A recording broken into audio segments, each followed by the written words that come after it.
जय ओंकारेश्वर महादेव। साथियों, आज प्रातः हम इंदौर से ओंकारेश्वर महादेव के दर्शन करने के लिए चल पड़े हैं और जानकारी दे दें कि ओंकारेश्वर महादेव एक हिंदू मंदिर है। यह मध्य प्रदेश के खंडवा जिले में स्थित है और यह पवित्र नदी नर्मदा नदी के बीच मानधाता या शिवपुरी नामक द्वीप में स्थित है। यह भगवान शिव के 12 ज्योतिर्लिंगों में से एक है।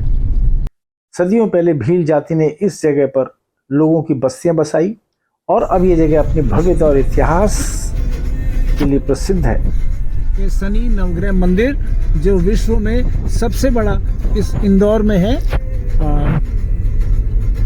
क्या ओंकारेश्वर ज्योतिर्लिंग के रास्ते पे।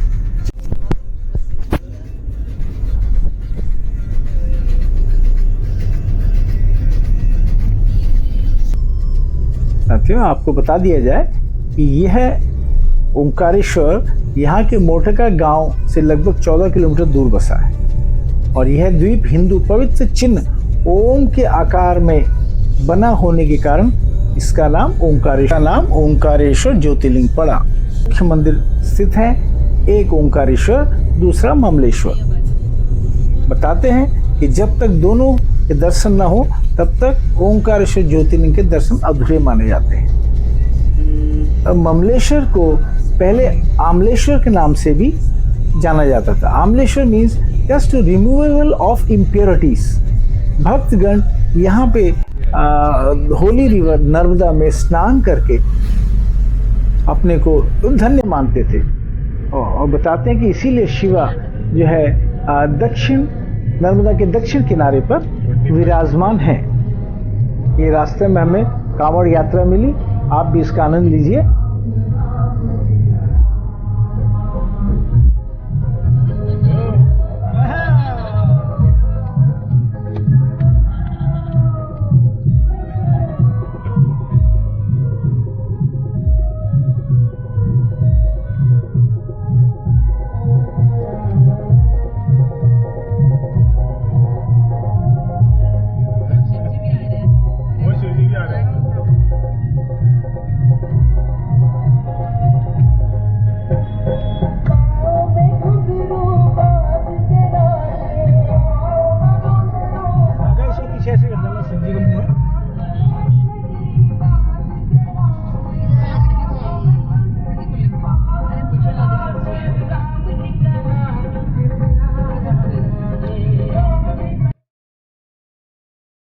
ओंकारेश्वर का निर्माण नर्मदा नदी से स्वतः ही हुआ है।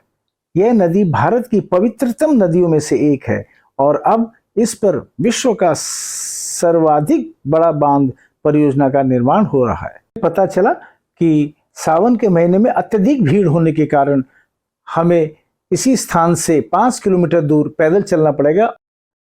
लो साथियों, हमने 5 किलोमीटर पैदल यात्रा तय करके पहुंच चुके हैं। और जानकारी दे, जिस ओंकार शब्द का उच्चारण सर्वप्रथम सृष्टिकर्ता विधाता के मुख से हुआ, वेद का पाठ इसके उच्चारण किए बिना नहीं होता है। इस ओंकार का भौतिक विग्रह ओंकार क्षेत्र है। इसमें 68 तीर्थ हैं। यहाँ 33 कोटि देवता परिवार सहित निवास करते हैं तथा 2 ज्योति स्वरूप लिंगों सहित 108 प्रभावशाली शिवलिंग है। मध्य प्रदेश में देश के प्रसिद्ध 12 ज्योतिर्लिंगों में से 2 ज्योतिर्लिंग विराजमान हैं। एक उज्जैन के महाकाल के रूप में और दूसरा ओंकारेश्वर में ओंकारेश्वर ममलेश्वर के रूप में विराजमान है। ये तो ओंकारेश्वर ज्योतिर्लिंग की महत्ता के बारे में व्याख्यान था, परंतु अब आपको यहाँ के आने के रास्ते और समय आदि के बारे में भी बताया जाए। यात्रियों के लिए इंदौर या उज्जैन आने का उत्तम समय सितंबर से मार्च महीने तक का है। अगर आप ओंकारेश्वर ज्योतिर्लिंग आ रहे हैं तो उज्जैन से आपको 140 किलोमीटर का सफर 5-6 घंटे में तय करके पहुंचेंगे। और अगर इंदौर से अगर आप आ रहे हैं तो वहां से 75 किलोमीटर बाई बस आप 250 रुपये दे के पहुँच सकते हैं और अगर आप टैक्सी करते तो 2500 रुपये दे के आप इंदौर से लाल बाग जगह पहुँच सकते हैं।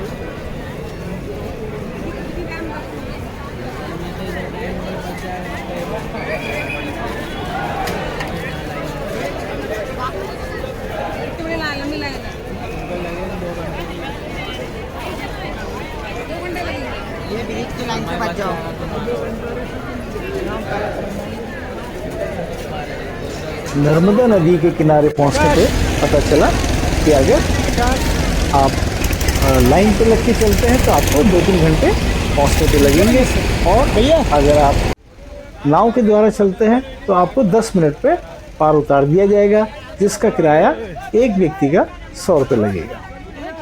टिकट लेकर हम बोट पे सवार हुए और चलिए आपको कुछ जानकारियाँ और बढ़ाते हैं जब तक हम नदी पार करते हैं कि ये ज्योतिर्लिंग मांधाता पर्वत पर है।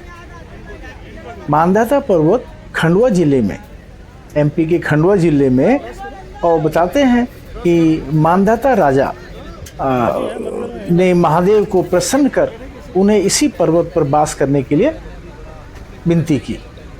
तब से महादेव मांधाता पर्वत में विराजमान है। 12 ज्योतिर्लिंगों में से एक लिंग एक ओंकारेश्वर हाफ और हाफ मामलेश्वर। बताते हैं कि जब तक ओंकारेश्वर के साथ साथ मामलेश्वर के दर्शन नहीं किए जाते तब तक ये तीर्थ पूरा नहीं हो पाता। बताते हैं कि यहाँ पर नर्मदा और कावेरी नदियों का संगम भी है, जो तो बहुत पवित्र नदियाँ हैं। और आपको आगे चलकर यहाँ पे 52 फीट ऊंची विष्णु की प्रतिमा के दर्शन भी होंगे। यहाँ पर 4 मुख्य मंदिर के भ्रमण करने के लिए आपको पर हेड 150 रुपया देना होता है, और अगर बोट बुक करनी है आपको तो 1200 रुपये में आप बोट बुक करके चारों मुख्य स्थानों के दर्शन कर सकते हैं। काफ़ी यात्री 7-8 किलोमीटर की परिक्रमा मार्ग के रास्ते पैदल यात्रा भी करते हैं, जो जाकर नर्मदा और कावेरी संगम पर समाप्त होती है। महादेव के दर्शन के लिए ज़्यादा भीड़ होने की वजह से काफ़ी समय लग जाता है, कभी कभी 3-4 घंटे भी लग जाते हैं। इसलिए जिनको समय का अभाव है वो वीआईपी टिकट 200-300 में लेकर जल्दी दर्शन भी कर सकते हैं। और एक चीज़ और बता दें कि 4 बजे के बाद महादेव के पास बेलपत्री नहीं चढ़ाई जाती, तो इसलिए इस चीज़ का भी ध्यान रहे कि 4 बजे के बाद बिना बेलपत्री के आप जाएं, बिना पानी बेलपत्री लेके ना जाएं। गर्भगृह की वीडियोग्राफी अलाउड नहीं है, और ऐसा करने पर आपका मोबाइल भी जब्त किया जा सकता है। अब हम नदी के इस पार आ चुके हैं। चलिए देखते हैं। ये बोर्ड माँ नर्मदा की पावन नगरी में आपका हार्दिक स्वागत करते हुए आपको बता दिया जाए कि कोई भी दर्शकगण उसके लिए जीन्स या हाफ पैंट में मंदिर में जाना अलाउड नहीं है। स्त्री धोती पहन के जा सकती हैं, और पुरुष जो है पजामा या पैंट पहन के मंदिर में जा सकते हैं। आरती का समय आपको बता दीजिए, प्रातः 5 बजे से रात के 10 बजे तक। प्रसाद लेते हुए परिवार सदस्य से 700 मीटर पैदल यात्रा तय करके आपको ज्योतिर्लिंग के दर्शन होंगे।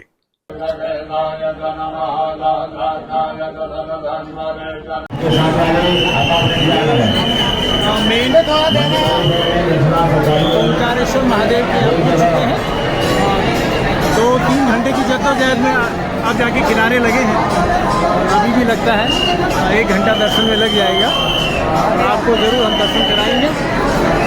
हर महादेव, हर हर महादेव। क्या नक्काशी है।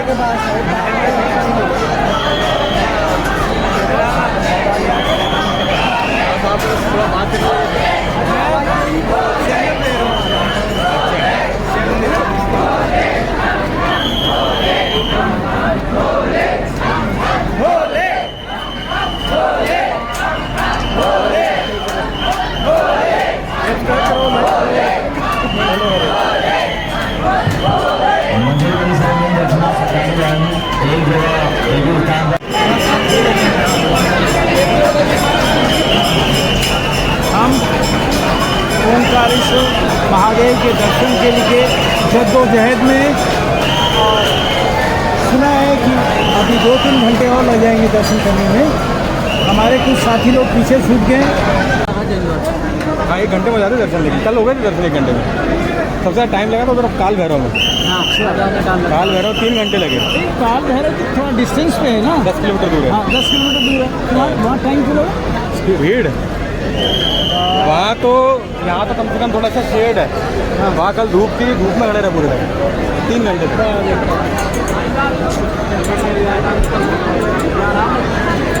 हालांकि परेशान हो गए वहाँ से। अच्छा, बहुत ज़्यादा। और वहाँ कोई व्यवस्था नहीं।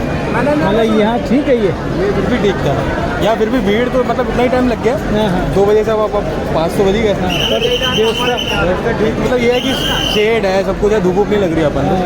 वहाँ कल तो धूप लग रही थी।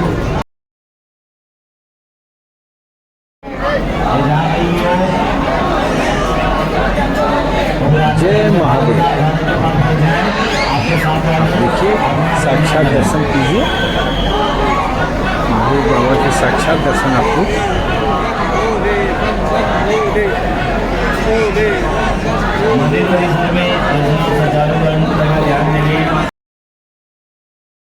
ओंकारेश्वर महादेव की जय। साथियों, ओंकारेश्वर ज्योतिर्लिंग के दर्शन के बाद अब हम चल पड़े हैं ममलेश्वर ज्योतिर्लिंग के दर्शन। जैसा मैंने आपको पहले बताया था, ममलेश्वर ज्योतिर्लिंग के दर्शन के बाद ही हमें ओंकारेश्वर ज्योतिर्लिंग पूर्ण दर्शन माने जाएंगे। हम चल पड़े हैं अब नदी से, हमने फिर पार किया, नदी पार की और पहुँचे हम दूसरी तरफ ममलेश्वर ज्योतिर्लिंग के दर्शन के लिए।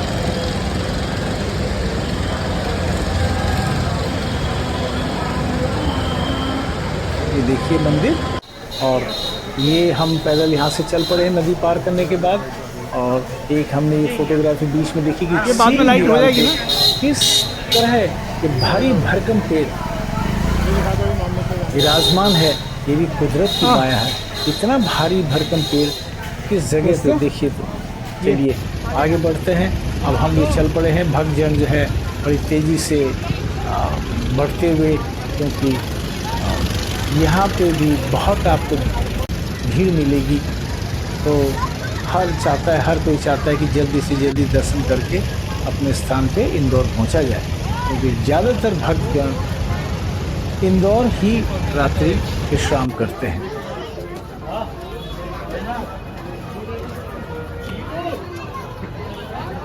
ये जय मामलेश्वर मंदिर, जय मामलेश्वर महादेव की जय। वहाँ जोड़िए आप भी।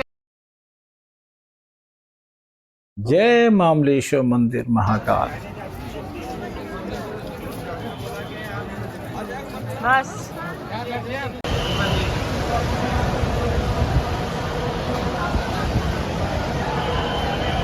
समय समय हम मंदिर की तरफ बढ़ते हुए, और ये नज़दीक आए हैं।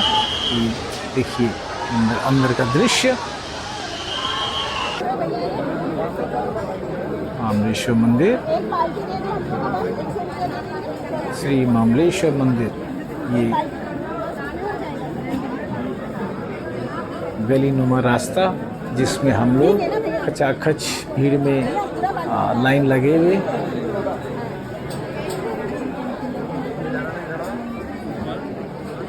जय महाकाल, जय महाकाल। ये हम ज्योतिर्लिंग के साक्षात दर्शन कर रहे हैं। जय मामलेश्वर महादेव की जय। ये नंदी बैल महादेव मामलेश्वर की तरफ देखते हुए, और अब हम मामलेश्वर महादेव के दर्शन कर बाहर आ चुके हैं, और बाहर से भी आपको हम अंदर का नज़ारा दिखा दें। ये देखिए टीवी में दर्शन करिए, और भीड़ खचाखच कम होने का नाम नहीं ले रही भीड़।